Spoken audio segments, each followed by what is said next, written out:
श्री स्वामी समर्थ तुम्हा सर्वांचं माझ्या चॅनल बने मनापासून स्वागत आहे। तर बघा आजपासून शारदीय नवरात्राला सुरुवात झालेली आहे। या नवरात्रीत देवीच्या टाकावर, देवीच्या मूर्तीवर तसेच फोटोवर किंवा श्रीयंत्रावर कुंकुमार्चन नक्कीच आपल्याला करायचे आहे।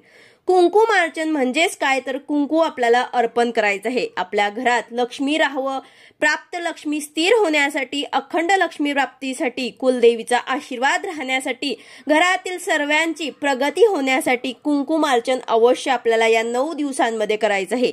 कुंकूमध्ये खूप ताकद असते। सर्वांनी हा सकाळ संध्याकाळ कुंकू जो आहे तो आपल्या कपाळी लावायचा असतो।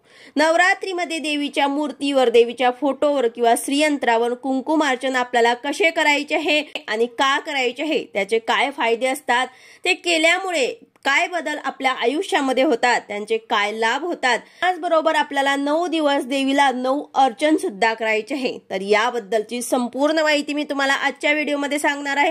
व्हिडिओ पूर्ण बघा जेणेकरून तुम्हाला संपूर्ण माहिती मिळेल।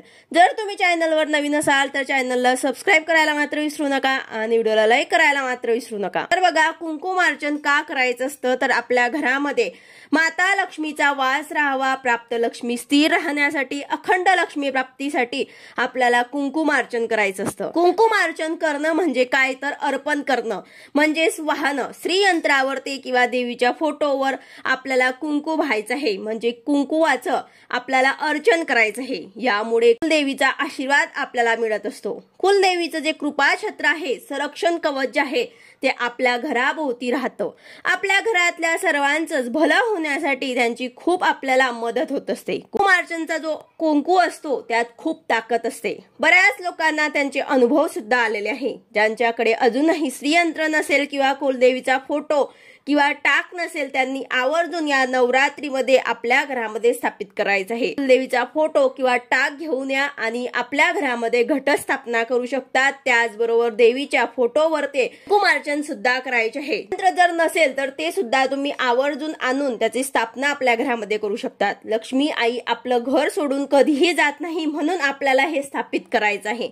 बघा हे 9 दिवस आपल्याला देवीच्या आवडत्या गोष्टी करायच्या आहे आणि जर आपण देवीच्या आवडत्या गोष्टी केल्या तर आपल्याला सुद्धा आवडत्या गोष्टी ज्या आहेत ते देवी आई देत असते। श्रीयंत्र जे आहे ते देवी लक्ष्मीचं आसन आहे आणि आपलं आसन सोडून लक्ष्मी आई कधीच जात नाही। तर यामुळे आपल्या घरामध्ये श्रीयंत्र स्थापित करायचं आहे। त्यांची सेवा जी आहे ते आपल्या घरात झालीच पाहिजे। तुमच्याकडे जर श्रीयंत्र नसेल तर तुम्ही देवीच्या फोटोवर, मूर्तीवर सुद्धा कुंकुमार्चन करू शकतात।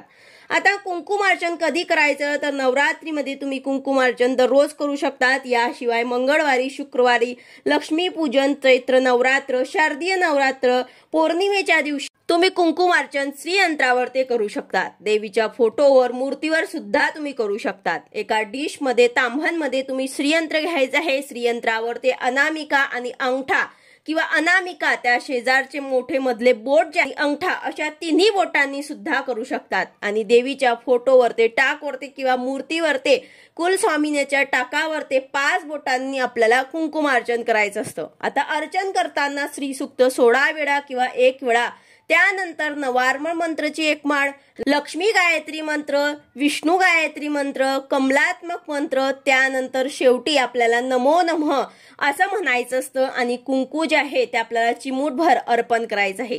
प्रकारे आपल्याला कुंकुमार्चन करायचं आहे। नमो नमः म्हटलं की ते कुंकू आपल्याला अर्पण करायचं। त्यानंतर जर तुम्ही श्री सूक्त म्हणत करणार असाल तर त्या प्रत्येक ओवीनंतर नमो नमः म्हणायचं, प्रत्येक मंत्र नंतर तुम्हाला नमो नमः म्हणायचं आहे आणि कुंकुमार्चन हे आपल्याला अर्पण करायचं आहे।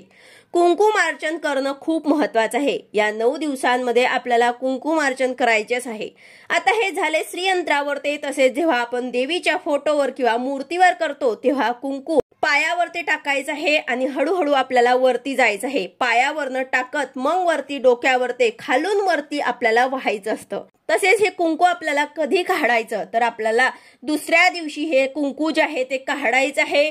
परत आपल्याला कुंकुमार्चन करायचं असतं। दुसऱ्या दिवशी जे आहे ते आपल्याला हे कुंकू जे आहे काढून आपल्याला एका डब्बीमध्ये काढून ठेवायचं आहे आणि आपल्या घरातल्यांनी सर्वांनी हे कुंकू आपल्या कपाळी लावायचं आहे। आता तुम्ही 9 दिवस पूर्ण नवरात्रीमध्ये कुंकू अर्चन करू शकतात आणि जर तुम्हाला वेगळ्या गोष्टी अर्पण करायच्या असतील तर ते सुद्धा तुम्ही अर्पण करू शकतात। म्हणजे फुलांच्या पाकळ्या तुम्ही अर्पण करू शकता, त्यानंतर ड्राय फ्रुट्स, काजू, बदाम, त्याचं तुम्ही अर्चन करू शकता। लवंग, वेलची ते सुद्धा तुम्ही देवी आईला अर्पण करू शकता। ज्या गोष्टी देवी आईला जास्त आवडतात ते तुम्ही दररोज वेगवेगळ्या जे आहे ते अर्पण करू शकतात।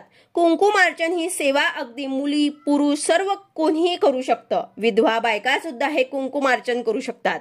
त्वरित लक्ष्मी प्राप्तीसाठी कुठल्याही आर्थिक अडचणीतून सुटका मिळवण्यासाठी तुम्ही कुंकुमार्चन करू शकतात। कुंकुमार्चन खूप फायद्याचं आहे। कुंकुवाचे आपल्याला अर्चन करायचं आहे। कुंकू आहे ते तुमच्या घरामध्ये एका डब्बीमध्ये तुम्हाला काढून ठेवायचं आहे। रोज कुठे बाहेर जाताना सुद्धा तुम्हाला कपाळी लावायचं आहे। कुंकू हे सर्वांनी आपल्या घरातल्यांनी लावायचं आहे। कुठे तुम्ही महत्त्वाच्या कामाला जात आहे तेव्हा सुद्धा तुम्ही हे कुंकू लावू शकतात।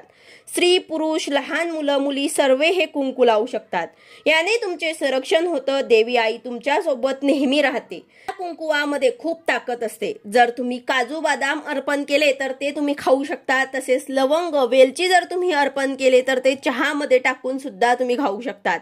फक्त तिखट पदार्थांमध्ये टाकायचे नाही, त्यांचं गोड काहीतरी किंवा मग चहा वगैरे मध्ये तुम्ही खाऊ शकतात। तर अशा प्रकारे आपल्याला कुंकुमार्चन नवरात्रीमध्ये आवर्जून करायचे आहे। व्हिडिओ आवडला असेल तर लाईक करा, शेअर करा, सबस्क्राईब करा। भेटूया अशाच नवीन व्हिडिओ सोबत। श्री स्वामी समर्थ।